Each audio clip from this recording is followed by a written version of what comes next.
سلامونه او نیکې هیلې روغتیا روهي خپرونې ته ښه راغلاست. هیله لرم چې جوړ او روغ اوسئ. نننۍ ویډیو د هارت یا د زړه اناتومیکل پوزیشن تاسو ته وړاندې کومه. زړه د اناتومیکي پوزیشن یا د هغې د موقعیت له امله د قفس سینې یا د صدر او یا هم د توراسیک په منځنۍ برخه کې موقعیت لري چې د هغې 2/3 حصه ښي طرف ته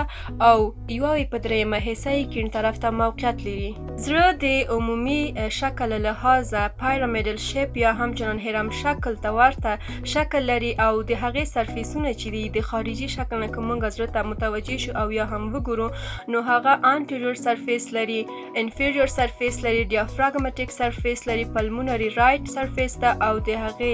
لیفت پلمونري سرفیس ته بیس لري او اپیکس لري چې د هغې اپیکس د وینټریکل د نوکو څخه جوړ کیږي چې مخې خواته او لکسه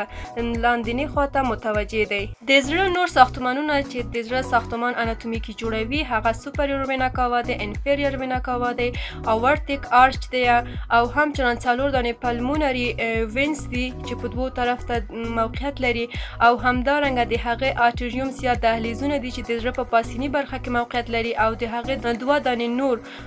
وینټریکلز یا بوتاینات دي چې هغه د زړه په ښکتنۍ برخه کې موقعیت لري. د زړه د 2 دهلیزونو په منځ کې هم یو پرده وجود لري چې هغه د آرټریوم سپټم په نوم سره یادیږي او همدارنګه د وینټریکلز یا د هغې د بوتایناتو په منځ کې هم یو پرده وجود لري چې هغه د وینټریکل سپټم په نوم سره یادیږي. د کیڼ طرف وینټریکلز چې د هغوی دیوال لږ څه ضخیمتره 3 الی 4 مرتبې ضخیمتره دی نسبت د ښي طرف وینټریکلز ته ځکه چې کله چې وینه پمپ کیږي نو په هغې ځای کې فشار د ښي طرف نه ډیر واردیږي نو ځکه د هغوی د دیوال د ضخامت ډیروالی کومک کوي چې په هغې باندې فشار رانشي. دا چې زړه خپله وظیفه څه رقم مخته وړي نو هغه په 2 مساوي برخو باندې تقسیمیږي چې یو د هغې ښي طرف دی او بل د هغې کیڼ طرف دی. ښي طرف ته رایټ آرټریوم او رایټ وینټریکل خپله دنده مخته وړي او د هغې کیڼ طرف ته لیفت وینټریکل او لیفت آرټریوم خپله دنده مخته وړي. که چیرې موږ د زړه سطحې ته وګورو نو د زړه ټول مکمل قلبي سیستم یا د زړه سیستم هم قلب په بر کې نیسي او هم د هغې او یا هم رګونه. زړه په خپل سطحه کې د هغې مغذي رګونه لري چې هغه د کرونري آرټریز په نوم سره یادیږي چې په مختلفو برخو باندې تقسیمیږي او د زړه تغذیوي دنده سرته ورسوي. د زړه دوراني سیستم یا هم مغذي او د وینې سیستم چې د اصلي دنده یې ټول بدن ته یا ټول انساج او حجرو ته د تغذیې او یا هم د مغذي موادو رسونه ده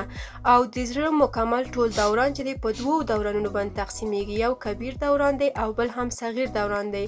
بل سیستمیک سرکولیشن چې دی یا د زړه دوران چې دی هغه د کبیر دوران او د صغیره دوران په مابینځ کې موقعیت لري. د دورانونو تشریح به انشاءالله په آینده ویډیوګانو کې تاسو سره شریکه کړم. هیله لرم چې نننۍ ورځ معلومات مو د پام وړ ګرځېدلي وي. الله مو مل شه.